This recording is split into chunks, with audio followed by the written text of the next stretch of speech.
Awana, showcasing artistry and acrobatics in a first of its kind residency located on grounds.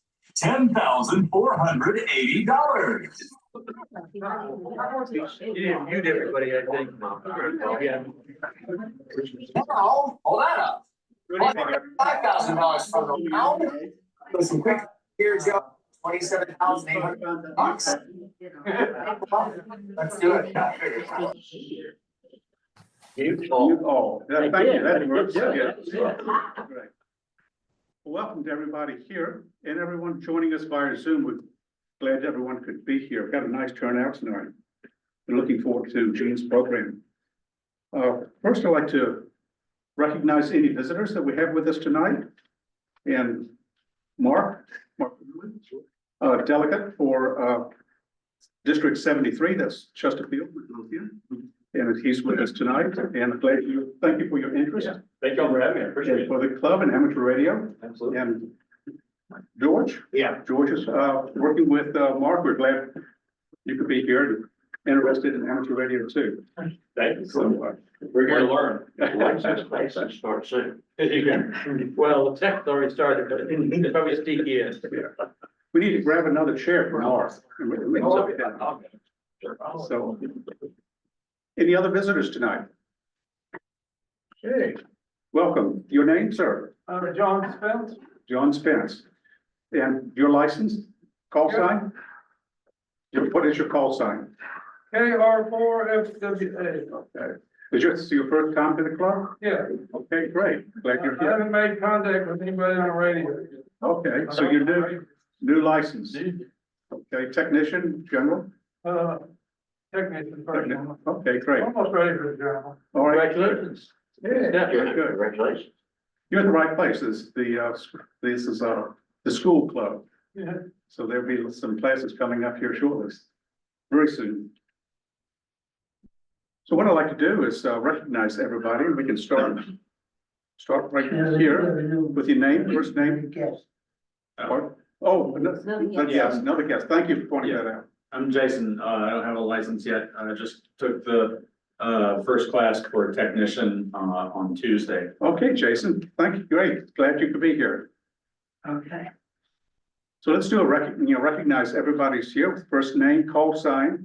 And those of you joining us via Zoom, if you can go up into the upper left-hand corner and add your call sign behind your name in the screen there, then Ken will read that off.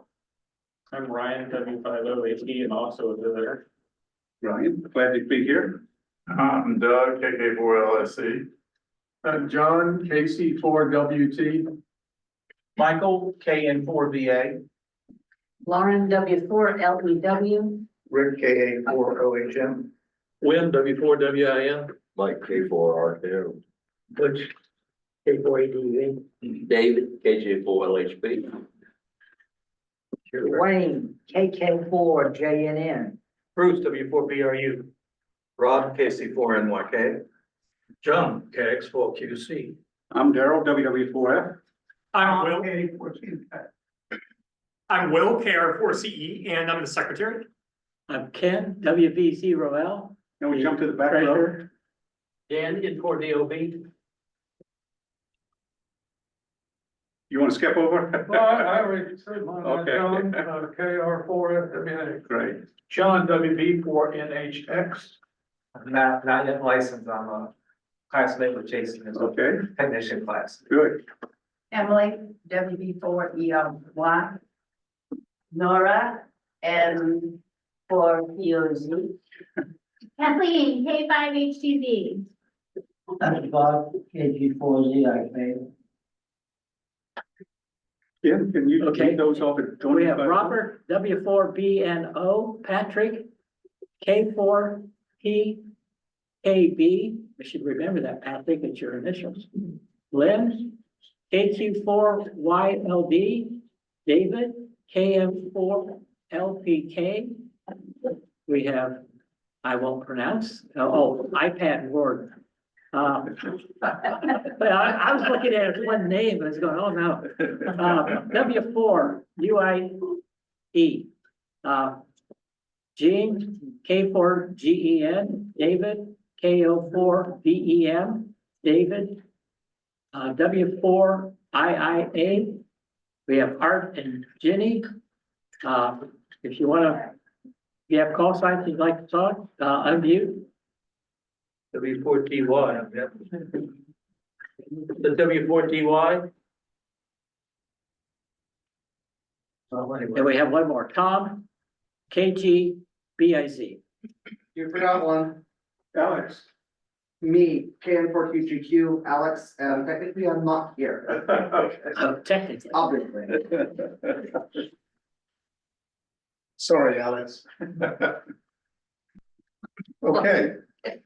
So with their newsletter that we send out, there were the minutes for the August meeting.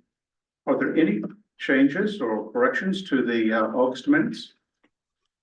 If not, do I have a motion to approve? Second. All in favor? Aye. Or approved as written? So next we'll move to the treasurer. Oh, I'm just gonna stand here rather than walk over there. We started the month with $14,670.90. We had the classes brought in 10 people with $220. We had dues come in for $44, and we had seminars for $30, 3 different ones. For the people who use PayPal, we had to pay PayPal for that convenience. $12.88 went to them. And we bought class supplies and badge materials for Dave White, which was $39.99. I don't know why he couldn't spend a penny more, but $14,918.03 is what we ended the month with. That's the treasurer's report. I was looking out for the treasury. That's why I didn't spend that extra cent. Okay, I have some new members here. Alexander Janovi, technician, KR4FBZ. Michael Beckman, a technician, KN4TCY. We have Robert Fox, an extra, AB2OE, and Kathleen Nocase, technician, KO4YLL. And I mispronounced it? Okay. Those are the people we have new. Do I have a motion to accept these messages? Second. Third. All those in favor, say aye. Aye. Okay, and for those members, if you're online or here, you are in the remote station as it speaks right at this meeting. So, if you don't have a radio, we have one here in the church. You go through, remote hams and download the software and put it on your computer, and you can get into, our computer here, our radio upstairs, and use that as your radio. So, take advantage of it. Thank you, Ken. Bruce, do you have a school update for us? We always have a school update. So, tech has started. Dave can speak to it, but we're using the new classroom, stuff getting used to. Had a little problem with the projector and the screen, but we're now going to have a large screen up there. So we're meeting in here now, and the extra class did not have enough students to make, so that was not going to happen. General doesn't start till the October 9th, and the deadline is the 19th of this month, so that's the end of this week to sign up for. Right now, he doesn't have enough students to go, I don't think. The seminars, let's see, contesting, that's ready to go. It looks like remote ham class might actually make it, so it looks like that's where we're going. Don't know, antenna modeling and DMR, we don't have enough students for at this point, but we'll see where we go. Both of those have deadlines towards the end of September. So, any questions? Thank you, Bruce.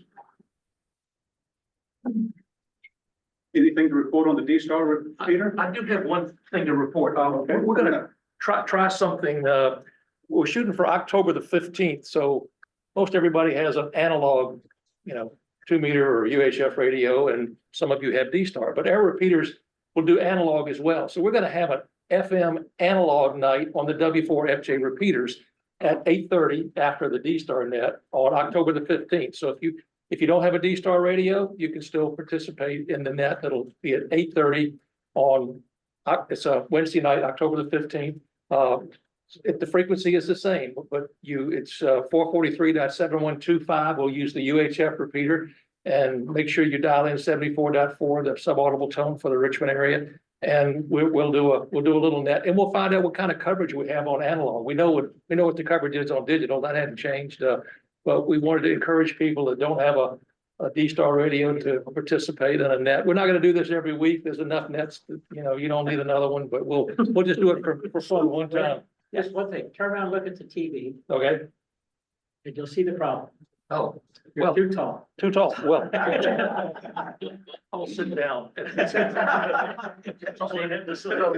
Say 8 o'clock, 8:30 for the FM analog, yeah. The owls don't have a whole lot of up range. Got it. Send out an email. Is there like a tune or anything? How does it work? It's just like every other. 74.4, put that in, and you go to the frequencies are in the newsletter, but it's 443.7125 is your receive frequency, and plus 5 megahertz. You'll be able to be heard all over the Richmond area. Yeah. Great. We'll be able to expand one more net. Yeah. And it brings us to the other net. We already have 6-meter 80, 2-meter Newham's net on 145.430, and then the virtual CW net, 10-meter D-Star net, and then there's the 6-meter 52.525 FM. The other 6-meter net is 50.135 upper side band. Then John Pitchwood's net on 40 meters. That's still. Well, yes, it's second Thursdays. Yeah, it's a work in progress. Okay, good. we were on last night. We need to find, the problem really is that 40 meters is so crowded, it's Hard to find. finding a home for it. Yeah. Same with 80. And Tom is on 40 in the mornings at 8 o'clock. We have a net, 34. I'm not net control, a fellow up in Ohio is net control. So we're there at 8 o'clock, 7234, Monday through Friday. So I would encourage the new hams, to find out, maybe from your instructor or the others that were participating in your class are, and maybe you want to join them on a net, and let us know what kind of help you might need with the RIC, what HT. I'm thinking one of their programs next year might be HT night. Everybody bring in your HT so people can see what they're using, and then maybe you want to make a decision about choosing. So you could also have some support help, or even just clone all the frequencies in that transceiver. So, but it's a good first step, to join us on the nets and ease in making your first contact with us on any one of these nets. Let us know what kind of help you might need. So is there anything going on with the local clubs that we want So, to be here, like the DDXG? yeah, DDXG next, in 2 Saturdays, the 4th Saturday. In our regular meeting, we're having a guest from Flex Radio. Oh, great. Who's gonna come in and talk about, I think, their new Aurora Yeah. system. So that should be pretty interesting. Yeah, the new development, the new RARC. You should buy some. Yeah. Some. But it's, A few. that's great, let Yeah, us so know. please, you know, you're welcome in person or on the Zoom. I think, Will got a little blurb put in the newsletter about it. So Okay, the link to the Zoom should be in the newsletter. Yeah. So there are other clubs, or some of the newer members, there are other clubs, you know, the DDXG is a contest club, It's DX Club, the DX club. And the other club, the contest club, is Central Virginia Contest Club, okay. Yeah. CVCC. And then there's RARCS. And that's the other club that's doing more of the, community service, you know, providing communications for the marathons, you know, here in Richmond, up in Ashley. Or for I think they may have been at the duck race. And also for what is it, the Marathon and bike race and bike race. and Special Olympics. Special Olympics, that's the other one. So they're providing communications, you know. So we have, you know, we're the school club. So a lot of our members go and participate in these other clubs. So we're not in competition and we kind of support each other. Glad we can do that and share some of these programs. the tailgate. And the tailgate, 6-meter tailgate. Yeah, That's this coming Saturday. Tomorrow. That's right. Tomorrow. It'll be tomorrow. Mark, Where? Patrick Memorial. I don't So know. Lakeside. Lakeside Avenue. It'll tell you. Well, it's a good point anyway, I work tomorrow. Okay. 8 to 12, right? That's a nice event, It is done. ham radio flea market or festival. It's in the links. Yeah. But it's not You on. might find a treasure there, but you'll certainly see a lot of, Can be a nice Friendly place faces. to run across a treasure sometimes. yeah, you might run across a treasure. So keep that in mind if you have some free time. Let's see, I can share something real quick. Alan Johnson's group, the Laurel VE Testing, is offering free testing tomorrow at 10 a.m. at the library just down the street. I forget what branch it is exactly, it's just by here. Fine, it's not down that way, it's up that way. I'm not from around here. I'm a West End. Rattlesnake Road. Yes, so Lauren and I will certainly be there. So you can come say hi and also upgrade or get your license. And it's free, you have nothing to lose by taking it. Yes, exactly. thank you. So, is there any old business? Any new club business? Yeah, we've got nominations, right? We got, there'll be, you want to handle that under? I'm not gonna handle it, he's gonna handle Okay, let's, yes, sir. On the ARRL website, the link for here has a person's name and phone numbers and website, and they're all, phone numbers are disconnected and all that stuff. Okay, thanks for pointing that out. Can update that. Mhm. I Okay. was trying to call somebody today. Okay. Yes, let's go to one of the announcements, be a word from the nominating committee. Stand up here. Okay, the nominating committee consisted of Bruce McAllister, Rick Waller, and myself. We had a easy job because we didn't get anybody who volunteered, but everybody we approached agreed to serve, and the people that we are recommending be elected, and we don't vote this week or this month, we'll vote next month, but the nominations from the nominating committee are Daryl Basinger for president, Lauren Ware for vice president, Will Jackson for secretary, Ken Leidner for treasurer, Dan Bryant for a director, and Adam Humphrey for a director. If those names sound familiar, they are members and officers and directors of the club, but they did such a great job, we thought they deserved another chance. So that is the recommendation of the nominating committee. Very good, thank you, Will. Do we take nominations from the floor? Yeah, we take nominations from the floor. Yeah. Because you have to nominate tonight.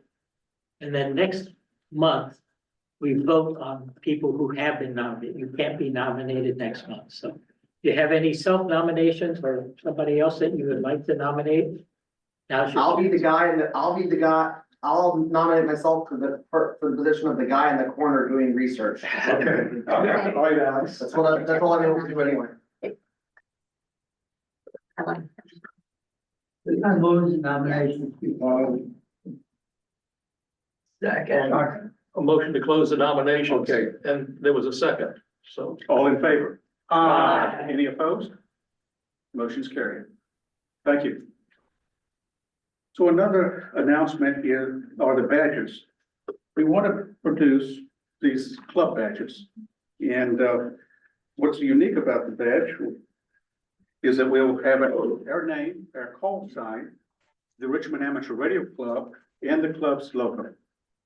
So we'll be providing these free of charge. The only requirement is a member of the club, and you can pick them up. So we'll probably be producing these in the next few weeks at Hack RBA. Rob's going to lead us in the laser cutting. We'll use some of the high-end equipment to print these labels out and cut out the disc. And so we're collecting the names, and I'd like to get everybody's name, and I ask you to go online and enter your name and your call sign if you'd like to have it, because, you know, if they can misspell the president's name, they misspell your name. So when you go so they want to go one place.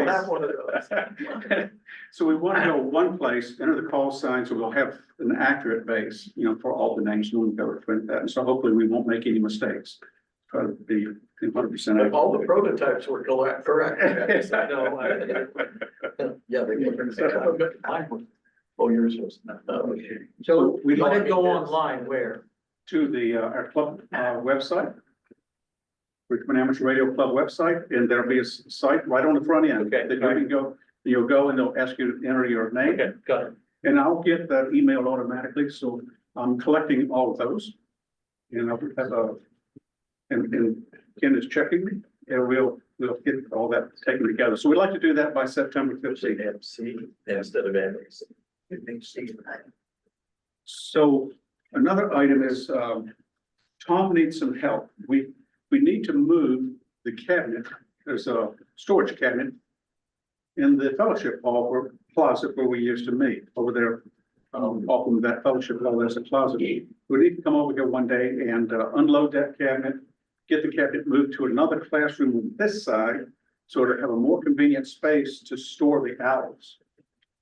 So if you could help Tom one day, just let Tom know, get Tom and schedule a day, come over here and give him a hand. That thing's heavy. It's heavy. So it might take a couple of. not Oh, we just- got an appliance carrier. Okay, good. We got some help. So that's announcements. Did everybody sign the sign-in sheet? Everybody got that? You would like to go ahead and get the sign there, track the attendance there. We'll take a break here in a minute and just might do it again. So old business, new business, we've covered that. Announcements. Any other announcements tonight? I'd like to say, for a while, we had, excuse me, something called V-Band. And you can go online and practice Morse code on the internet. And you can use any key, an iambic key or a straight key. And you need a little dongle that you can get from us. We made a bunch of them. And what that allows you to do is send Morse code or practice Morse code. Now, they went in and they changed the way that it works so that really we don't like it. So I'm trying to get the guys, I downloaded all of the files except for the one that sits on the server so we could host it ourselves. And if they will let us go back to the old version, I won't go into the details of how they messed it up, but it's just unusable. So if they will let us host the old version on my DigitalOcean droplet, then we can resume our very successful Tuesday net. We had a Tuesday at 8:30 And we would have as many as 8 people on there chatting back and forth. We had visitors from Japan, Australia, all over the place that found out about it and would dial in. And it was really a lot of fun. And there's no pressure. If you can only send 1 word a minute, we don't care. Everybody gets a chance, and it's a round robin. And you get a chance to, we also practice proper protocol. So that's the other thing we're trying to do. So you can learn a lot and get comfortable before you get on the air. If you're not comfortable enough sending CW on the air, it's a great help. Right. And everybody that was on there improved drastically, and it was really a lot of fun too. It was the weather, summer's over now. Yeah. Maybe more people can join. So- Get So I'll, practice their CW. yeah, I'll let Armand know, and he can put it in the newsletter when that's ready to relaunch. Okay. But we're hoping that they'll let us do that. Thank you, Brian. Yeah. There are no other announcements? Any show and tell tonight? I got one. Okay. Great. Is this about lunch? Some of you may be familiar with the Rig Expert company. We train, they make antenna system analyzers. And I use the phrase antenna system because you really need to consider your transmission line and antenna. So it's not really an antenna analyzer, but they used to make about a dozen different models that varied in terms of frequency coverage and in terms of the functionality they had, and they even made some small ones that had Bluetooth. But it seems like the company has made a paradigm shift, and they've come out with this, which is called the Rig Expert Match. And this one is upgraded. So it comes with a base model that goes up to 70 megahertz, but then you can separately buy licenses that the next license up is called Advanced. It takes you up to 230 megahertz, and then there's one called RFE, which stands for Radio Frequency Engineer, like all of you are, and that goes up to 500 megahertz, but also the more expensive versions of it have more esoteric functions. The basic one does the standard stuff like SWR, does complex impedance with sine. It can measure inductance and capacitance. It has a Smith chart. And then the more esoteric models that do more things like can measure characteristic impedance, velocity factor, length of cable. They can measure cable loss. They can measure, they have a way to measure distance of faults in cable and also characterize what kind of fault it is. So just about anything you want to do with an antenna system, you can do with one of these. It's a bit pricey, but kind of the Swiss Army knife of system analyzer. How pricing? The base model is $350, and each extra license is $100, so it's pretty expensive 350? for the base model. Now, a lot of people might say, well, my nano VNA can do all that. It can, but this has a much bigger screen, and when you get old like me, you can't read the small stuff. Rig Expert stuff is beautifully built. Make it turn on. All Nano the functions VNA are pretty much in my device here. Nano VNA has about 15,000 little choices that you gotta Well, figure the out. problem is the nano VNA is very fiddly. Yes. And for me, with the hinky eyesight, it's hard to see it. This is in color. Additionally, there is a software called Anscope that is available for all the platforms that gives you much bigger pictures and Smith charts, and you can store, this has memories too. You can store data in it. This has Bluetooth. If you have you can put the Anscope on your phone and look at that. And one other thing is it has a feature where it'll transmit on a 2 meter frequency what your SWR is down to the first digit. So if you're fiddling up on with your antenna trying to adjust it, it'll transmit what the SWR is in Morse code to you. So if you go from 3 to 2, it'll give you that. Wow, that's pretty good. So you're up there fiddling. So and then you can see it's a very nice color display. It's easy to read. So if you like to fool with antennas, it's a nice bit of kit to have. It's got a built-in rechargeable battery built. So the only difference between that one and other models is just different license fees. Well, yeah, but it's frequency coverage. Just the base model goes to 70 megahertz. So all you do is HF. The next one up goes 2 meters. One goes to 230, so you could do 2 meters, 220, and the other goes to 500. But you also get more features. No, at the higher end, the features are esoteric. Like it has what's called a frequency domain deflectometer.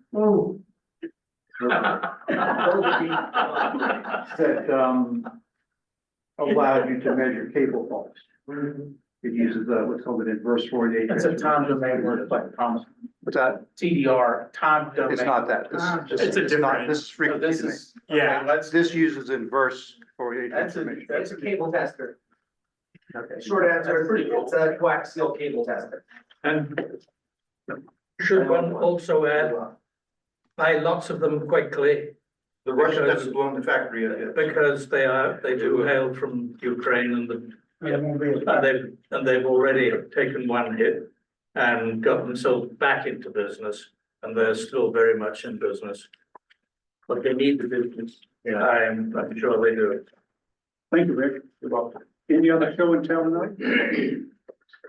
And do I have a motion to conclude the business portion of our meeting? already built in, all you do is put it to go in. Second? And activate. Second. All in favor? Aye. Let's break for about 15 minutes.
Because it's interpreting what he is. And then he's looking up and saying, oh, gee, I really love that. What did you do? Go back and have everything and everything.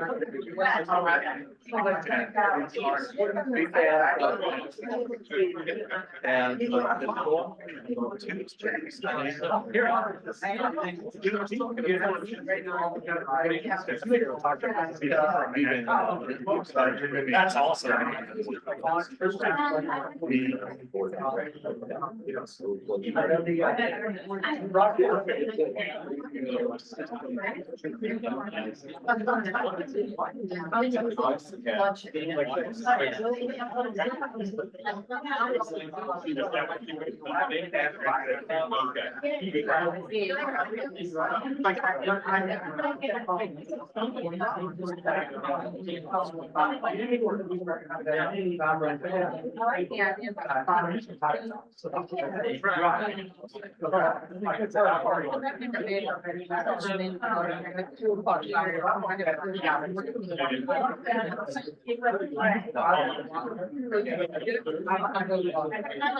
Somebody else wants to say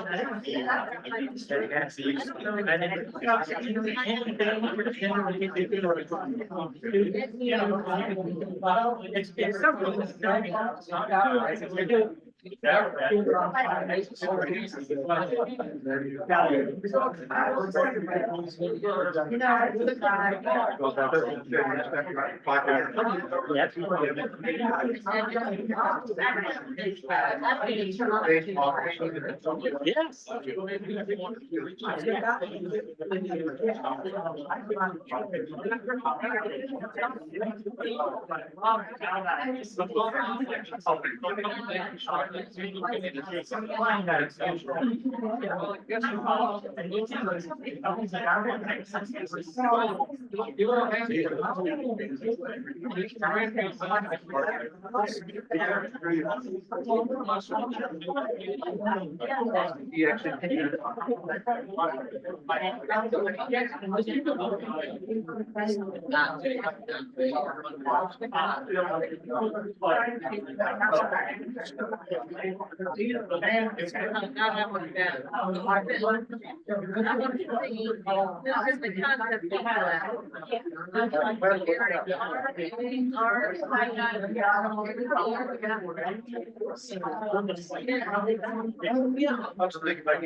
Oh, I'm actually.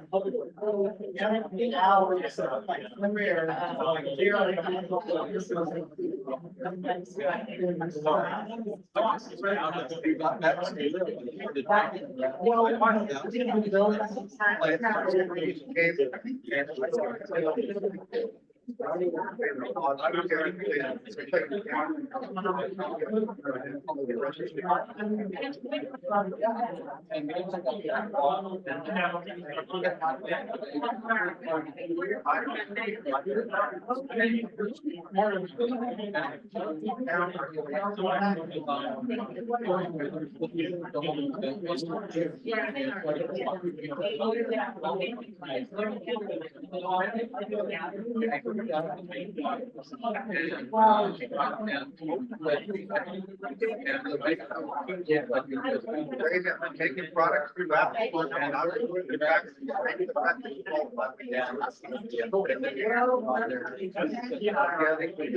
I think it makes.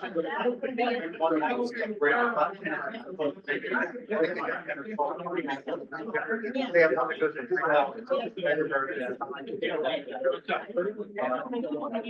I mean, I've got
In fact, when they heard now,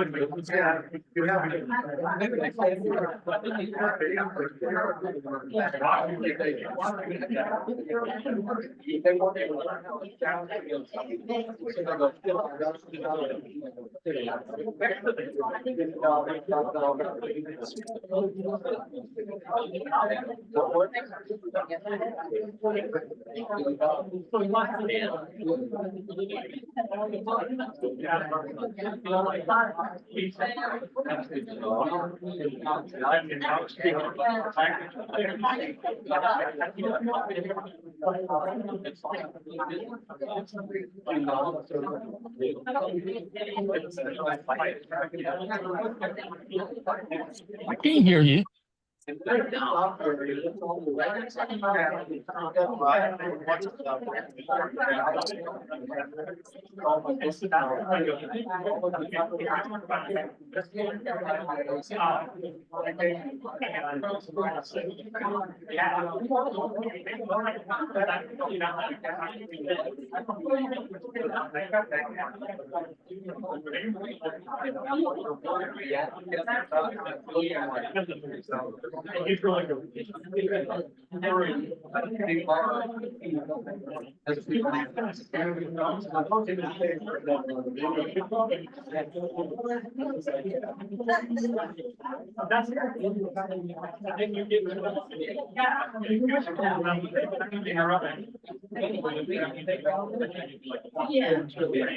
Yeah, sure.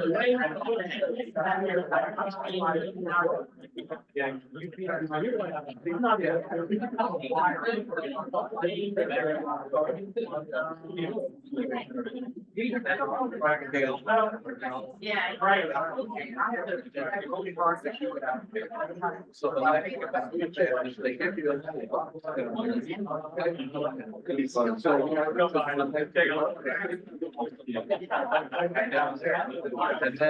and then I can look at that. Yeah.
Well, yeah.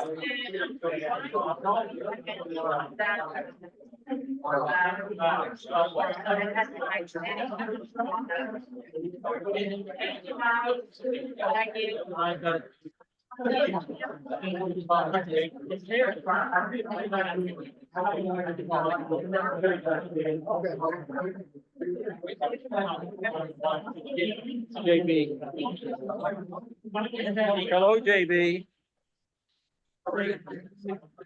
Like, I was at, we have chapter thing, we got it. It can show you what you need to do. Turns out, enter any. It'll tell you, it'll show you.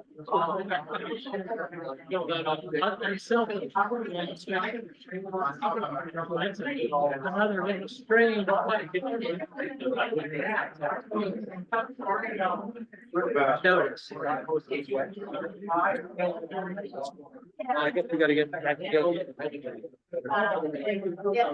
Find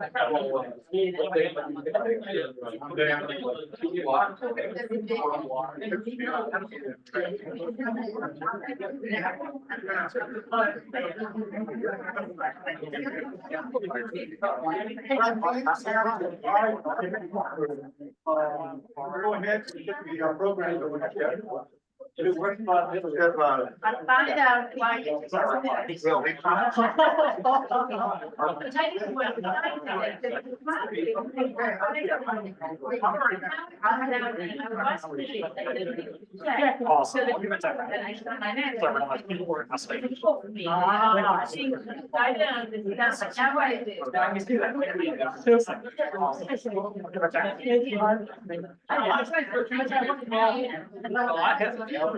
I had a. You know, what happens? Yeah. All right, everyone. Will. Hey, yeah, that's the hardest time I've heard.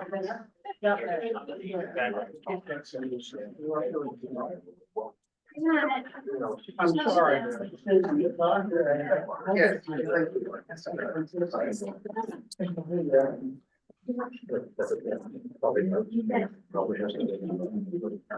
All right, Gene Damon is standing by and has their assemble program or D-Star, Fusion, or DMR radios.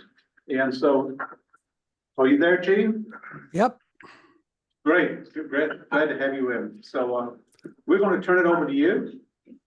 And, I think you want to share your screen? Yep. Turn the volume on. Yep. Am I there? Yep, we got you. All right. Okay. Hi, everybody. Good to hear everybody. And certainly when you're sitting on Zoom, you can hear everybody. It's you're a noisy bunch. All right. Well, this is what I intend to do tonight. It'll be a very basic overview of how you might want to think about putting together a hotspot for yourself. Now, the danger of ever doing a presentation to this group is that no matter what topic you take, you can be absolutely sure there's a few in there that know more about it than you do. So if you hear anybody giggling as I go through this, you realize there's one of those in there. So I'll be emphasizing DMR because that's what I've built my hotspots for, and that's what I know best. I know that you can do D-Star on it and a bunch of others, but the objective here is just to get you into understanding how the hotspot, how you can build your own hotspot for really quite cheaply and do good stuff with it. So we're going to be using the MMDVM a hat or a hardware. It's probably one of the most popular bits of hardware that's used for hotspots. Jonathan Naylor, G4KLX, created the first versions of this modem, and many others have built on that and improved the firmware over the years. Both the hardware and the software were intended to be open source. And it certainly is a lot of that stuff out there these days. But basically, as you can see, it's a low power gateway to connect a digital radio to networks such as DMR, D-Star, and so on and so forth via the internet. And for D-Star at least, for DMR at least, you use the Brandmeister network. It allows communications without a by repeater. I'll tell you a little more about that later. And it uses Raspberry Pi, a Raspberry Pi Zero and Pi Star as a software, and it's really easy to set up. Here's a quick picture of a fully assembled hotspot of the type that I'm going to be talking about tonight. You can buy these on Amazon for about $100. Instead, you might want to consider building one yourself, and that's what I'm going to talk about. So what you need is a Pi Zero W. The W is important because it means it's got the internet on, it's got Wi-Fi on it. You need a hotspot board. It's called a hat, which connects to the Pi Zero. You need a micro SD card. They say 8 to 16. I've been using 32 gigabyte drives on all of mine. These days, they're about as cheap as anything else. So that's what I've been using. You need a power supply for the Pi Zero. And they say everyone reminds you that you need a display. Most of the hats now come with displays built in, but if you get one without it, you'll have to get your own display and figure out how to attach it. And then of course, you need a computer and an SD card reader to do the basic setup. By the way, as I go through, interrupt if you've got questions or I'm missing something. So essentially, this is what I'm talking about tonight. On the right is a kit as you might buy it from Amazon or from I don't know, eBay or someplace like that. And you'll see that that's a case. That's the case there. That's the hat. That's the device. That's the modem that does all the magic, antenna. And note these two little pins. If you're smart, you won't use them because this is the Pi Zero, and you can buy it without the pins or you can buy it with the pins. I recommend buying it with the pins because if you don't, you'll have to solder these pins into the Pi Zero. Of course, a micro card and a power supply for the Pi Zero. Alternatively, you might want to think about another way of doing this. If you have a 3D printer and you can run that magic, what you could do is just buy the hat and you could print your own. There are a whole bunch of files out there that would allow you to build a case for the hotspot on a 3D printer. On the right is an example of another type of case, one that I've been using quite a bit, and I'll explain why in a bit. But it's basically layers of plastic that you kind of build together, and the bottom part here is your Pi Zero, and the hat's up here. So you've got a number of options here, depending on how much time you want to spend, how much effort you want to make. So the software we're using is Pi-Star. That's probably the, I don't know how many thousands of hotspots out there with Pi-Star. It's free, it's open source, and it was designed to work with the MMDV boards. It supports multiple digital modes, DMR, D-Star, and so on. And the software is very user-friendly. The original Pi-Star, there's an alternative out now, which is also, I think, a little bit better, called WPSD. And I'll talk a bit more about that later. But my emphasis on this basically is to go through the process of building one using Pi-Star, because that's probably the most common one out there and probably the easiest one to get help if you need it. So what do you need? You need the board, which is going to cost you $15 to $20. You need a card in the range of $6. A Pi Zero, 10 to 16. Power supply. So its cost, you probably can do this for something between $40 and $60. Maybe better than that if you do some of the other stuff on your own. So how do you put it together? Well, it's really difficult. You attach the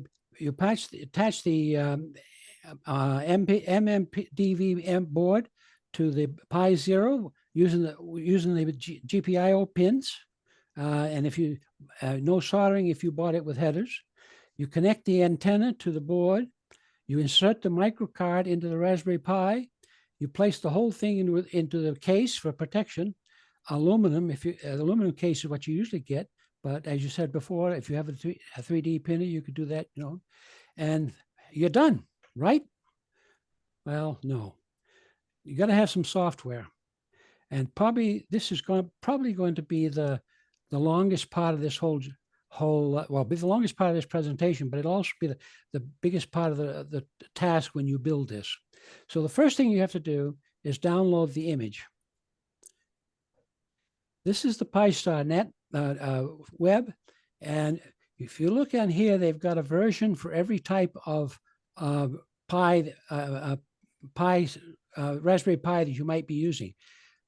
I'm using this one here, the last one, because that's the one that runs on the Pi Zero. And by the way, those links will be on the present. I assume that they will present this, make this this display available. Then you need to be able to flash that image onto the chip, and you've got a couple of options there. One is the Raspberry Pi imager, which you get out here from Raspberry Pi. And let me shut down. And the other is Etcher, which you can download there. Let me shut down this for a second here, and I'll show you those in a little more detail. So here's the imager out here. And for some strange reason, they make you install it every time you run it. I don't know why that is, but they make you go through that. And you even have to tell them you accept it.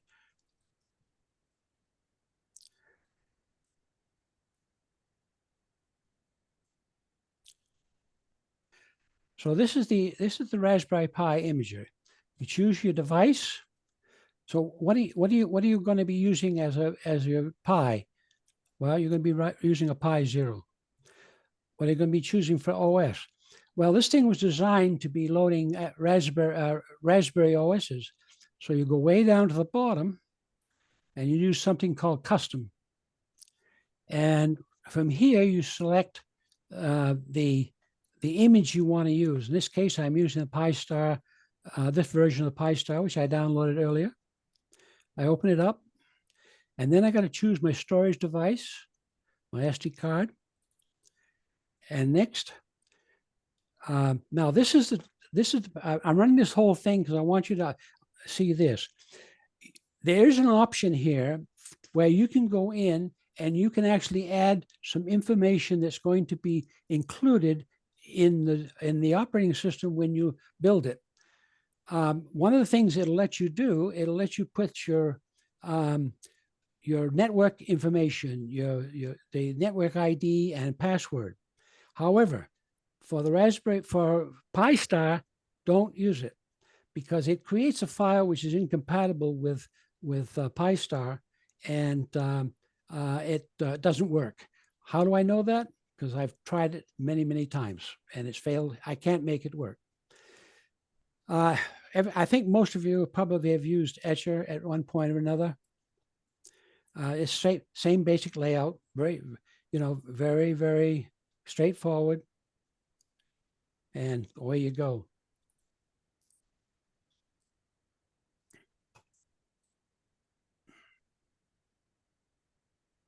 That's yours. Yeah. So you've downloaded the image, you've flashed it. Now I mentioned before that you can't use on the Raspberry Pi imager, you can't use the feature that they have to add the network information that you're going to need to run your hotspot. PyStar has helped you out here. They've given you a little form where you can fill in the form. You put your SSID in here and your password. Right? Let me shut down for a second here.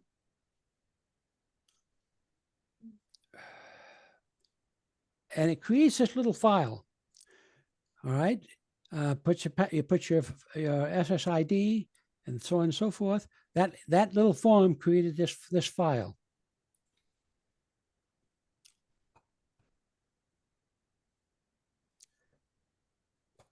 All right.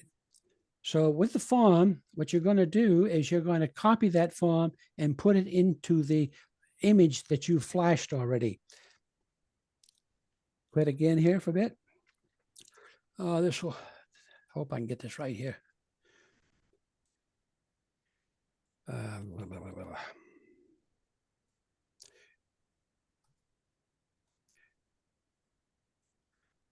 Okay, after you've flashed your image, what you're going to have is essentially a Linux Linux operating system established on that microcard. One directory in there called the boot thing is readable by the Windows operating system. Everything else can. In fact, you will get a warning message every time you access this disk telling you you need to format it because it can't pick it up. But basically what you want to do is take this file, copy it. There's a paste it in here. Okay. And it's right here. When we put it into the hotspot, that's going to supply the information that the hotspot needs to know about your network.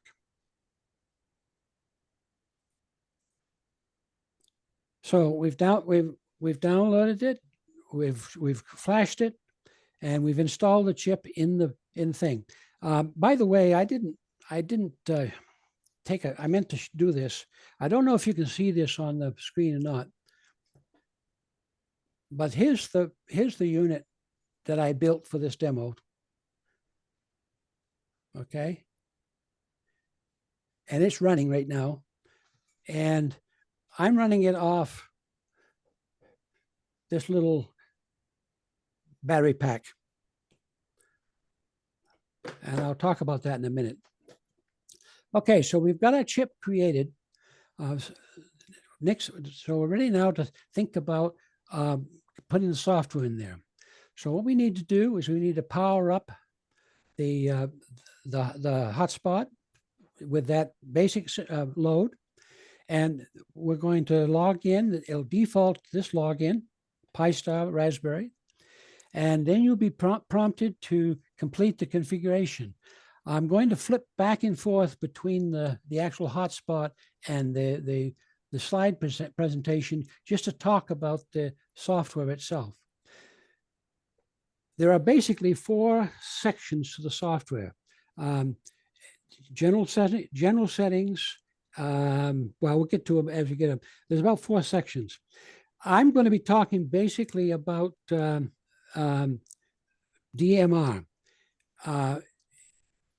That if you were doing most everything here would be the same if you're doing any other protocol, but I'm going to be emphasizing DMR.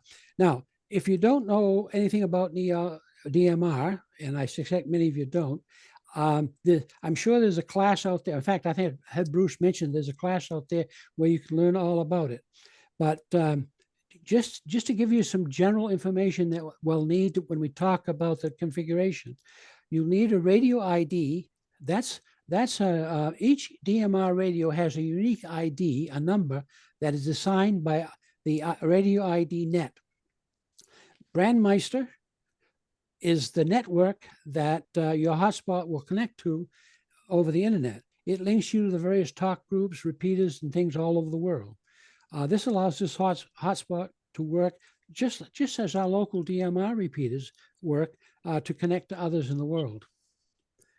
All right, so let's get into it a little bit here. Back up.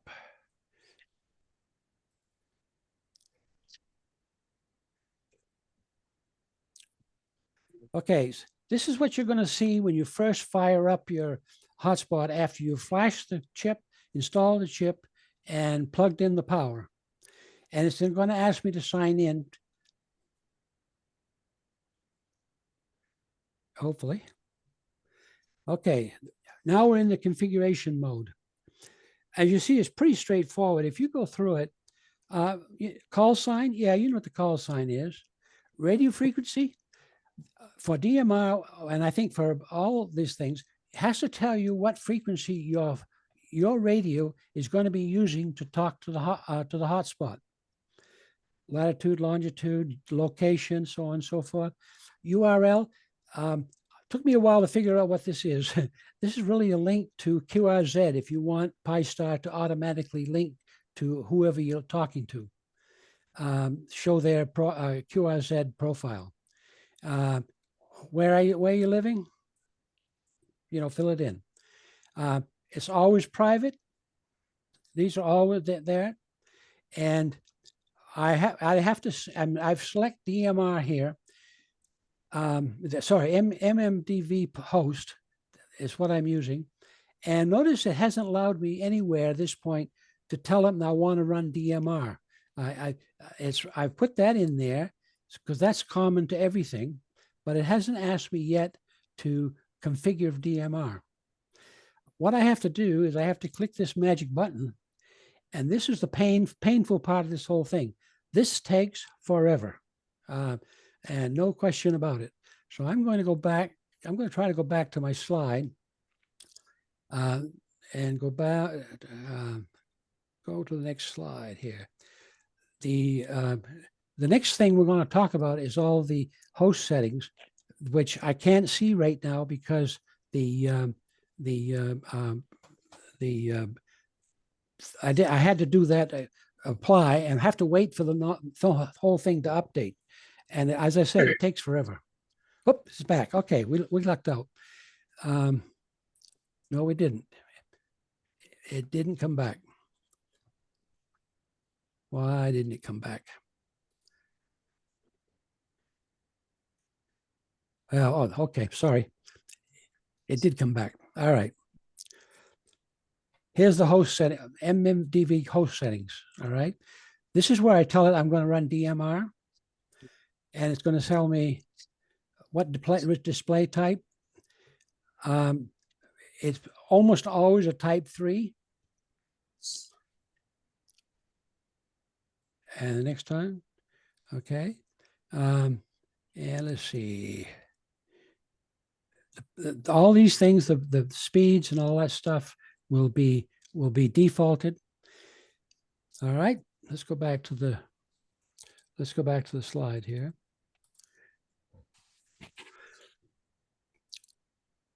So on and so forth. Okay. I got another. Sorry about that. I got to do another apply.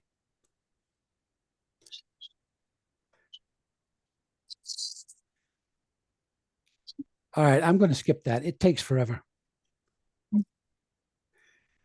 Essentially, there'll be options in there for you to tell it you want to use which of the Brandmeister servers you want to be attached to, and the DMR controls that you need. If you're doing D-Star, there would be a set of a bunch of settings much like this that are unique to D-Star. And the final part of this whole thing is to set up your Wi-Fi to work from Pi-Star. And I'll show you this in a minute, but I reckon you want to put in your home Wi-Fi, no question. But I recommend you if you have a cell phone, I recommend you add your cell phone hotspot to this thing day one. It can both serve you problems if your home Wi-Fi decides to change. I can't hear you. Sorry? No, Hello? I don't know. Hello? You can't hear me? We hear you fine. That was somebody else. Okay. That was right. Okay, sorry. It can save you problems if your home Wi-Fi happens to change your Wi-Fi address on you and without you knowing about it, and that can happen. For example, last July we had last fall, FiOS told me that they no longer supported they can no longer support my TV stuff with the configuration I had. They need to change it, and I said, okay, go ahead and change it. What they didn't tell me is they were going to change my router as well.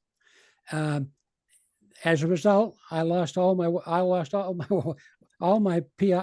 IP addresses, and the only thing that saved me is that for most of I have 3 hotspots, and for most of them, I had my phone built in as well, and so I could go in and recover.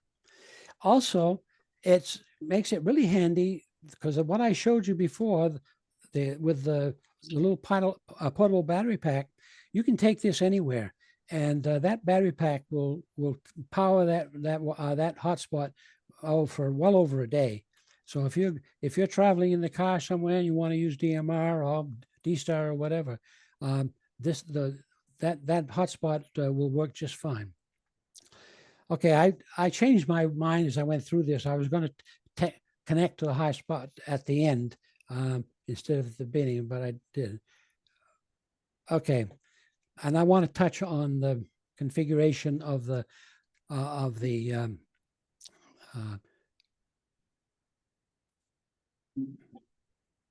you see, it's already found mine because that's what I put in it.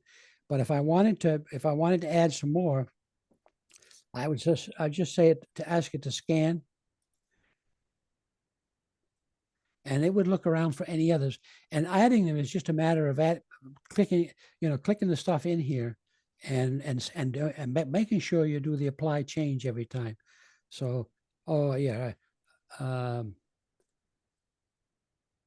that's my Wi-Fi up in the attic in my shack. So I can just add that. If I put the password in here, it's done. And then I'd hit apply change again, and I'd be done. Now, one final thing to show you before I cut this down is every time, no matter what you do, always go to this screen. Do not pull the plug on your hotspot without doing this. Almost inevitably, you will result in a non-working hotspot. Don't ask me why. Almost every other thing I've got running Raspberry Pis survives a power out pretty well. The hotspot just does not like to be powered off other than using that button. And what will happen is it'll do that. It'll actually send a message to the hotspot and display a message saying, you're offline. You can now take the power off. So keep that in mind. If you're building one of these hotspots, you really do need to use the power off button or else, really. Okay, I'm going to stop here for a second and see if anybody is awake and wants to ask any questions. Well, was that a question or an observation? Gene, not a question, just a comment. If you are using it exclusively at your house and you don't plan to take it around, you can save all that Wi-Fi configuration by just connecting an Ethernet cable to your router and to the Raspberry Pi, and it'll pick up a IP address from your router, and it's simple. That Wi-Fi configuration is a bit tedious, as I recall, but for a lot of people, that's preferable to give you the portability. But if you plan on just parking it at your house, you can skip that and just plug in a cable. Pi Zero doesn't have an Ethernet port. Oh, that's true. That's right. I didn't mention it because, sorry, go ahead. You have to go through a switch. Yes, you would, but you can do it on a USB, but but you just have to, yes, that's correct. You just have to have some extra cables to make it work. Because with a Pi Zero, you've got to have something that'll take it from, that'll plug into one of the micro SD USB plugs. They're cheap. There's a cable out there that'll do a plug that'll do that. I think it costs $9 or something like that. But I've found the Wi-Fi thing, just cutting and pasting that little file in there works every time. Good. I have a question about what does this actually do? It's DMR. What do you have to have a radio? Is it a radio? You gotta have a On radio. this, yes, this is working with the radio. I am not talking. I won't talk about this tonight. I'm sure there's somebody there that can. There are a whole lot of apps that you can add to your phone that'll do DMR. Win, is there one that does D-Star too? Yes, I can't remember the name of it, but there is one that does. Okay, yeah. These are no radio required, but these all require a digital radio. You can't take an analog radio and talk to any of these. Right. So saying you have a DMR handheld, okay, Right. why do you need this. Exactly, exactly. And I know that there's some crossover capability, but I've discovered painfully there's no crossover between DMR and D-Star because of some proprietary information. So you can't do that. But you can. On these types of hotspots, you can only cross mode YSF and DMR. Yeah. An open spot 4, which is a whole different animal, lets you cross mode all three of them. To get on the. That's a commercial product. That is a commercial product, yes. And that's the reason a lot of people end up with open spots, because they want to be able to cross mode into D-Star. The other thing you do is you can build three $60 of these things and just go.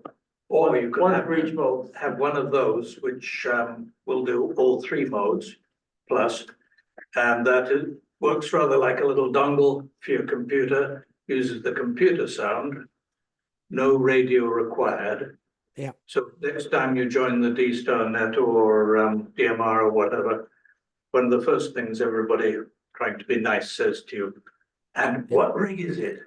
Yeah. You say, well, Yeah, the technology is moving very fast. There's all kinds of options. I still like having my little hotspot both here in the house and when I'm on the road. It works so well.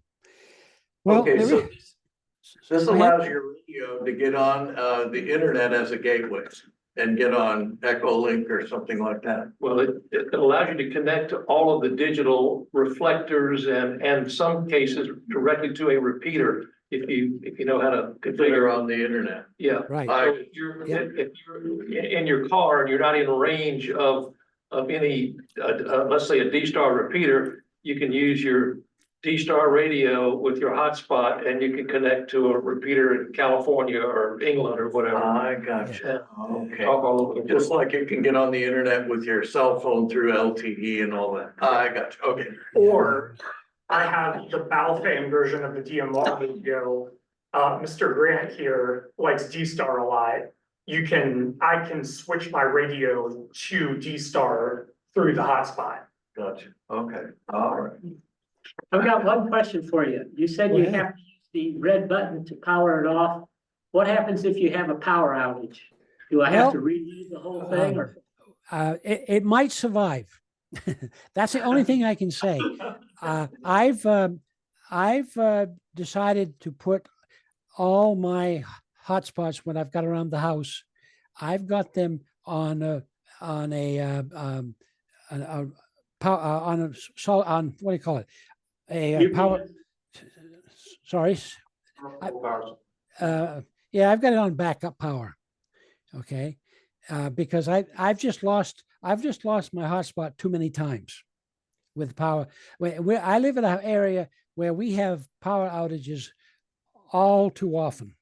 My generator, I have a generator, and I've had it now about 10 years, and I've got over 500 hours of generator time already on this thing because we've had so much power loss in this area. And many of our power losses don't seem to be very clean. You'll get pulses, and that seems to make a lot of things unhappy. You could just hook it up to a phone charger brick, right? Or it's 5 volts, right? Yeah. Yeah, you can hook it up to that. Yeah. All right.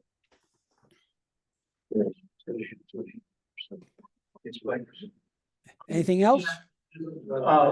One more thing, the app for your phone is called Droid Star.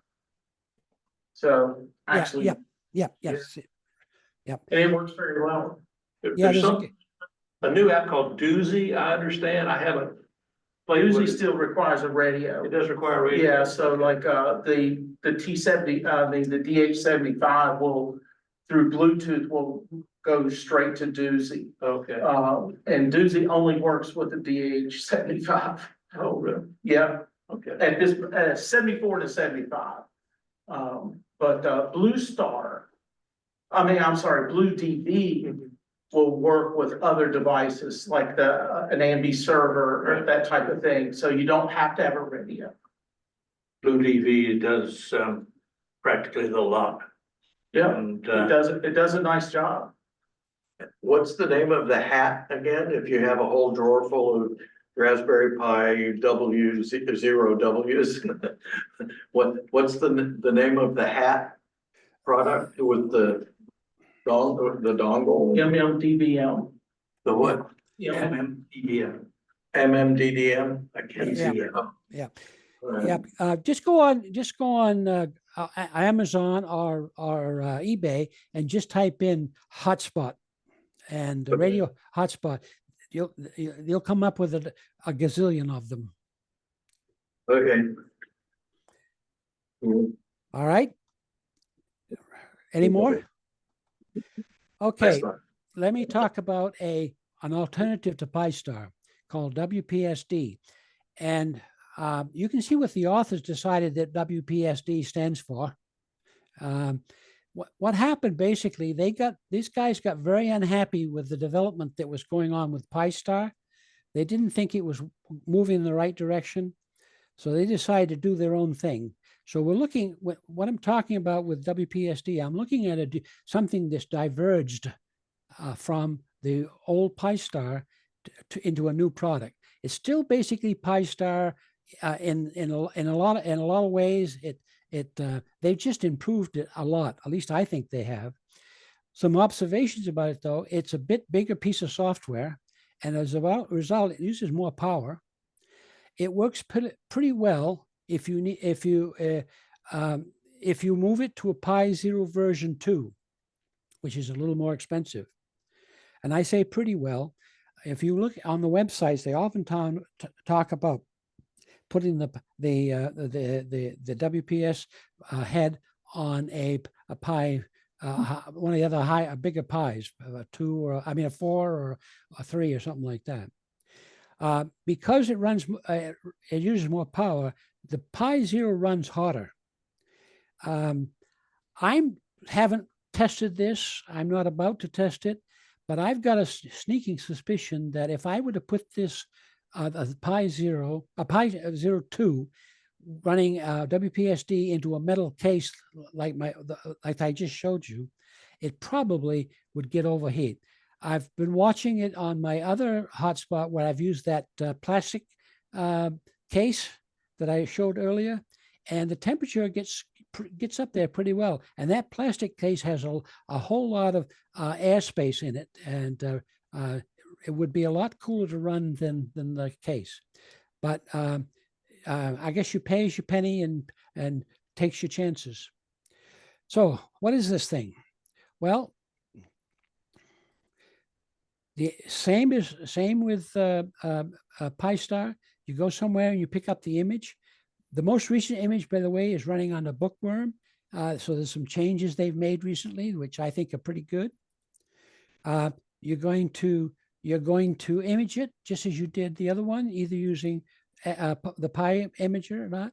And they've also created the same mechanism for getting your Wi-Fi information into it. You fill in this form and you copy it into the boot of the directory on the image, and away you go. Then you put the SD card into the Pi Zero, and then you connect to it. Let's see if I can find it. Nope. Okay. I thought I had a sample running here that I could show you how it works, but I apparently don't. So I'm going to move on because I notice it's getting a little long, and I want to make some final notes. First off, there are a ton of sites on Google where will help you build a hotspot. Both versions, both of the software versions have pretty good documentation. As I mentioned in the tricky note earlier, the most common problem I've seen has been network problems. Always use the power button to shut down. this software, as I've said before, seems to hate it when you pull the plug. Always make sure you create a backup using the option that both systems provide. Then if your unit does fail, all you've really got to do is flash a new chip and install the network file, and then you can restore the backup and it works then. Okay, let's see if it really works. I'm going to try to see if I can make this thing work somewhere. I will be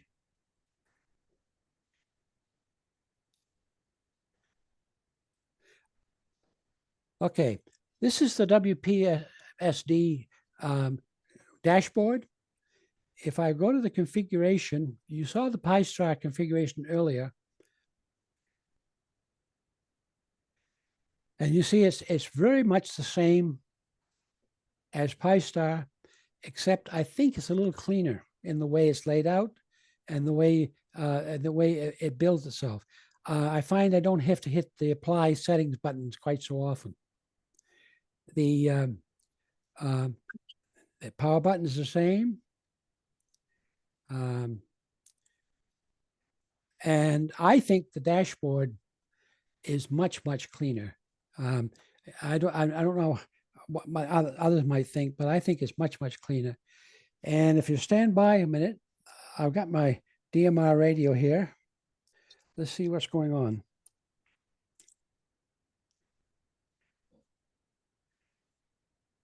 K4G&E, radio check, radio check.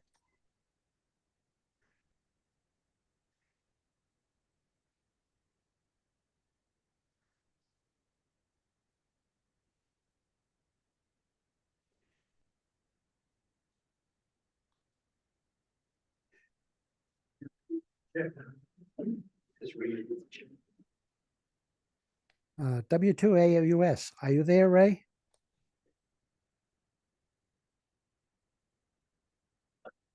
Right now,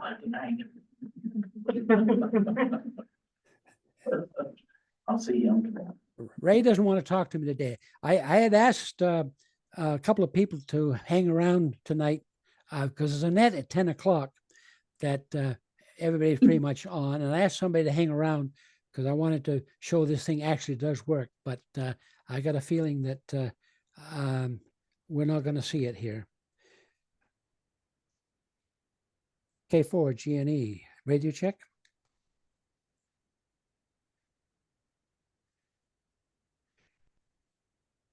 Remember I said you wanted to put the that URL in your setup? It allows me to. K4G&E, this is W2AUS. How do you read me there, Gene? You're coming in loud and clear. Evening, Ray. Yeah, W2AUS. I got you loud and clear as well. Actually, I'm doing a demo for the Richmond Radio Club, and I supposedly have talked them through how to build a hotspot. So I wanted to prove this thing actually works. So I guess you're reading me, over.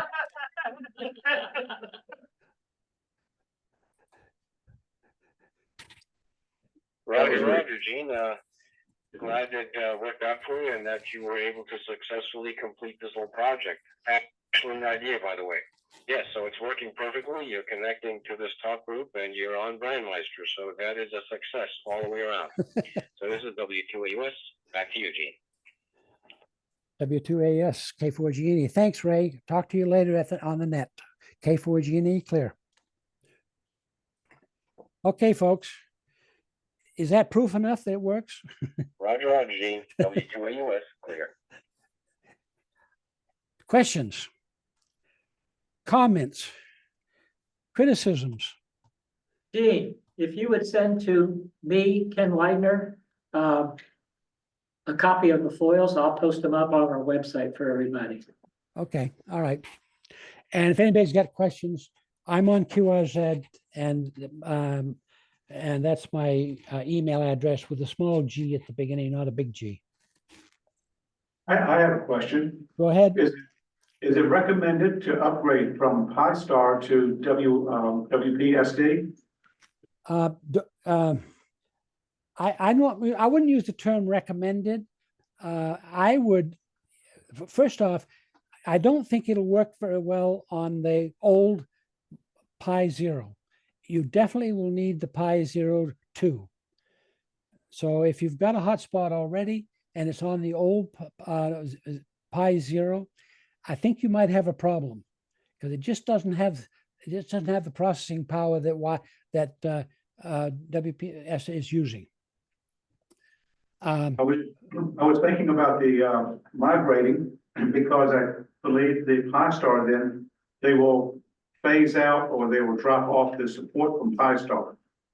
Well, that's been rumored now for over a year. In fact, that was one of the motivations for the other group to get started. But in fact, Pi-Star has had, I don't know if you noticed that the date on that image that I downloaded is April of 25. So they're still out there. Okay. But Andy says he's not getting rid of Pi-Star. In fact, my last update was about 2 weeks ago. Okay. Good. yeah, So I think that you just got two choices. Right. Okay. I haven't asked or looked up to find out. Maybe they've got a new bunch of guys who've decided to support the original software. I don't know that, but that almost sounds like that's what's happened. As often happens with shareware, somebody else comes along and wants to keep it going and picks up the support. Over. Well, Pi-Star is not it's not open source. It's owned by Andy. Andy got sick and fell behind. And so he's in the UK. So I think he got better and then other people kind of came in to try to help him out. But I think there's a note on the Pi-Star site that says we're good to go, and he still supports the Pi Neo, which WPSD I think it might still support it, but Well, does this work with other Raspberry Pis? Does it, I mean, if you're gonna use it at home, you don't have to have something really small. Will it work with a 4 or a 5? yes. Oh yeah, it'll work on any Pi. No, I Right. mean, any Raspberry Pi, no question about that. It's just keep in mind, I said cheap when I started, right? And that was my whole goal. How can I do this But as if you cheap already have a drawer as of cheap as Raspberry possible? And I didn't show that. I thought I had a slide on it, but you can go out and you can buy a very good hotspot by commercial. There's several companies that produce hotspots, which are very, very good, but they just cost a lot more. I think the cheapest one I saw was about $170, and the most expensive was up around $300. But they're very, very good units, and they'll do the job, no question. For Pi 5, you have to use WPSD. Because For it's Pi 4, 64 below, you've got your choice. It's 64-bit. Well, Pi-Star doesn't support the Pi 5 at this moment. Oh, okay. There's a lot of work he's gonna have to do on the source code to get it to work on the Pi 5. Chip had to do the same thing with WPSD. Yeah. Yes. So that's the only difference if you go Pi 5. Yeah, To and be I think the new release of that book Pi 3, the new release of software running the new version of Linux, I think is part of the thing that has allowed him to expand the areas that of the types of Pis he supports. I thought I had some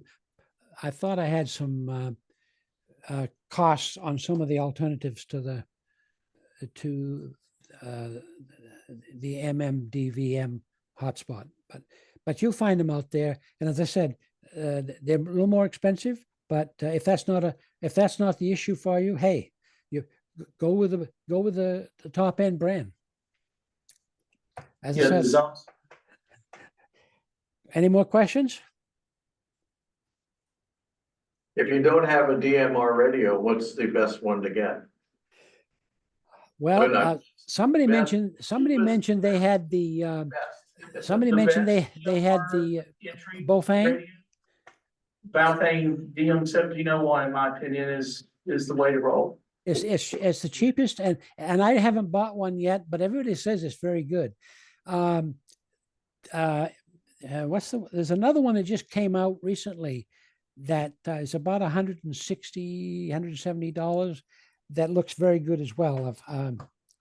Can't remember what was interesting to me on that one, it has built-in capability for satellite, for communicating with satellites. So which I thought was kind of interesting.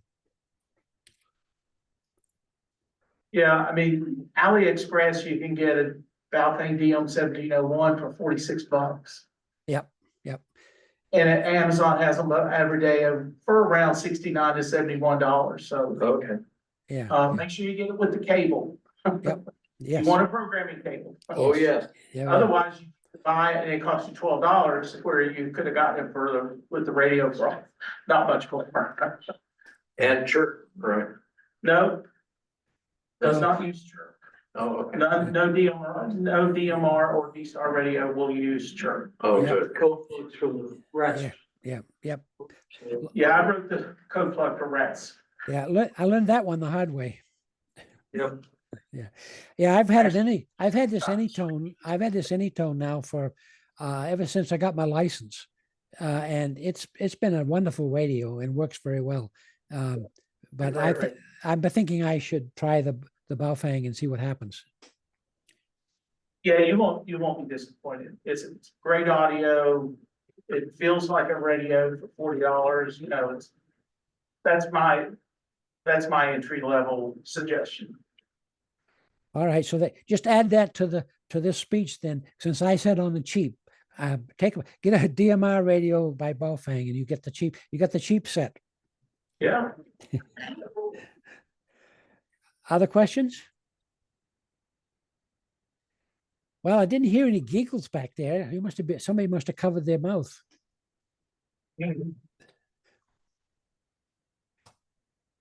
Well, Gene, thank you for this program. Really appreciate it.